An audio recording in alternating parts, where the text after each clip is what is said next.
बघा आता कसं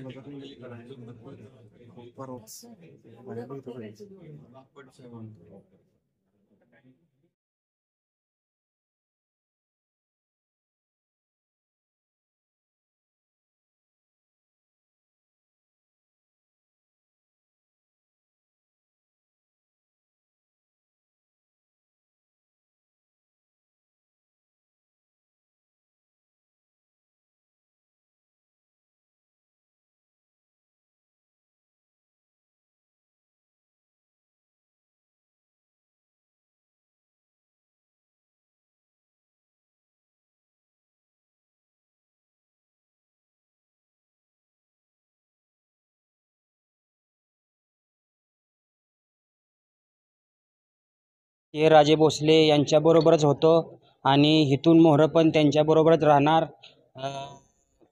दीपक पवारांनी जे आम्हाला त्यांना बोलवून घेतलं होतं भेटायसाठी, पण त्यांनी वेगळंच त्याचं हे केलं, राजकारण केलं.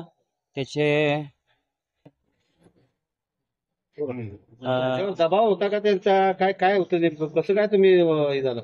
नाही भेटायसाठी बोलवून त्यांनी ते प्रवेशाचं हे दाखवलं. पण तुमच्या काळात मुखलारी घातल्या, तुम्हाला बाईट दिला, तुम्ही आमदारांना टीका केली, ऊसाचं राजकारण करतात म्हणून. मग एवढं सगळं तुम्ही नाही आम्ही नाही, ती ऊसाची टीका आम्ही केलेली नाही. ऊसाची टीका ती त्यांनीच केलेली आहे. तुमच्या काळात मुखलारी घालायचं तुम्हाला कळलं ना का तुमचा पक्ष प्रवेश? तुम्ही त्यावेळेस का विरोध केला त्यांना की असं काय करताय तुम्ही? मफलर घातलं, पण आम्हाला बाईटचा ह्याचा विषय काही माहित नव्हता.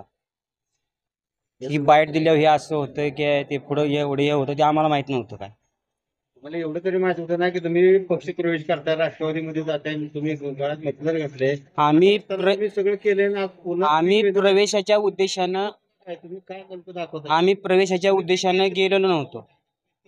ते चुकीचं केलंय का आता करताय ते चुकीचं करताय? काय केलं? ते केलं ते चुकीचं करतोय, आता जे करतोय हे बरोबर करतोय. आम्ही दीपक पवारांना आमदार करू, तर काय काय म्हणत? त्यात काय सत्य नाही.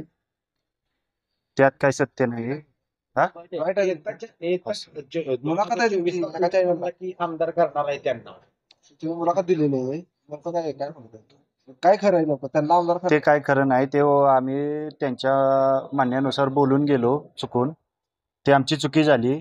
ते आम्ही आज चूक सुधारलेली आहे आणि इथून पुढे आम्ही शिवेंद्रराजे भोसले साहेब, महाराज साहेब यांच्या बरोबर कायम राहू. ऊसाचं राजकारण चालतं? ऊसाचा प्रश्नच नाही, आमच्यातल्या कोणाचाच ऊस नव्हता आणि ते बोलले ते चुकीचंच आहे. ऊसाचं राजकारण आमच्याकडे अजिबात होत नाही. बाबा सर्वांना न्याय देतात, समान न्याय. बाबांच्या वाड्यावर सर्वांना समान न्याय भेटतो. ऊसाचं राजकारण होतच नाही. दबाव होता का आता दबाव? त्यावेळेस थोडासा दिशाभूल केली, दबाव नव्हता, दिशाभूल केली, लालच होती. त्यामुळे आम्ही ती चूक आमच्याकडून घडली. आत्ता कसलाही दबाव नाही, आम्ही आमच्या मनानं इथं आलोय.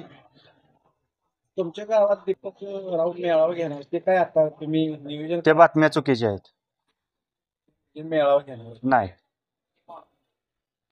ती आमच्याकडून झालेली अजाणतेपणाने चूक होती. आम्ही तसं काही नाही. आम्ही आत्ता पण शिवेंद्र बाबांबरोबरच आहोत, इथून पुढे पण आम्ही शिवेंद्र बाबांबरोबरच राहू. आता जवळजवळ 100 लोक आहेत आमच्या बरोबर. शिवेंद्र बाबांची चर्चा झाली, काय म्हणू? शिवेंद्र बाबांनी सांगितलं इथून पुढे व्यवस्थित हे करा. आहे मी बरोबर आहे. विकासाला कुठे नाही आणि आहेत कामं चालू आहेत, पण अजाणतेपणाने थोडी मुलं असल्यामुळे त्यांच्याकडून चुकून झालेलं आहे.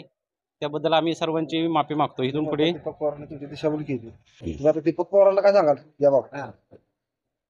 नाही, ते आम्हाला माहितच नव्हतं. हा पक्ष प्रवेश आहे माहितच नव्हतं पहिल्यांदा. त्याला काय मेसेज देतात की असं दिशाभूल करा? नाही, करू नका असं थोडक्यात.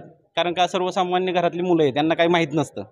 तुम्ही जर असं करत असेल तर ते चुकीचं आहे असं मी मीडियासमोर सांगतोय. ऊसासंबंधी जे राजकारण झालं किंवा जे बोलले ते 4 जणांचा ऊसच नाही गावात गेले 4-5 वर्ष झाले. आणि जे स्टेटमेंट दिलं गेलं आहे की ऊसाचं राजकारण होतं, ऊस नेलं जात नाही, त्या चौघांचा ऊसच नाही. आमच्या गावात काही ऊस कोणाचा राहिला आहे असं आम्हाला आठवतच नाही गेली 10 वर्षात. त्या चौघांच्या तोंडात जे शब्द दिले की ऊसाचं राजकारण चाललंय, एकदम चुकीचं आहे. त्यांचा ऊस स्वतः नाहीच कधी लावलेला किंवा नोंदच नाही. हे सगळं ठरवून लिहून देऊन सांगून त्यांच्याकडनं वधून घेतलेलं आहे.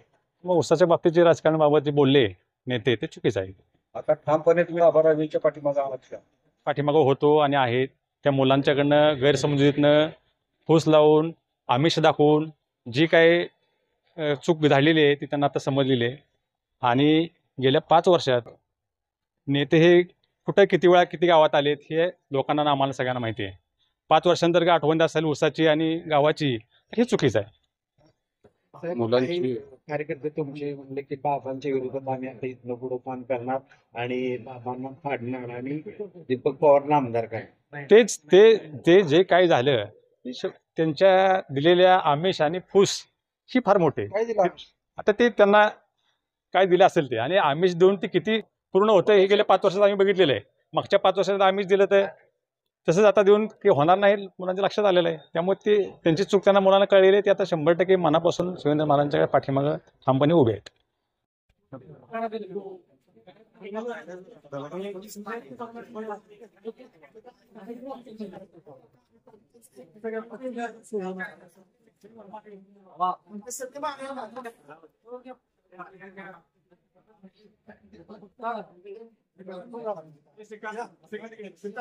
Viva!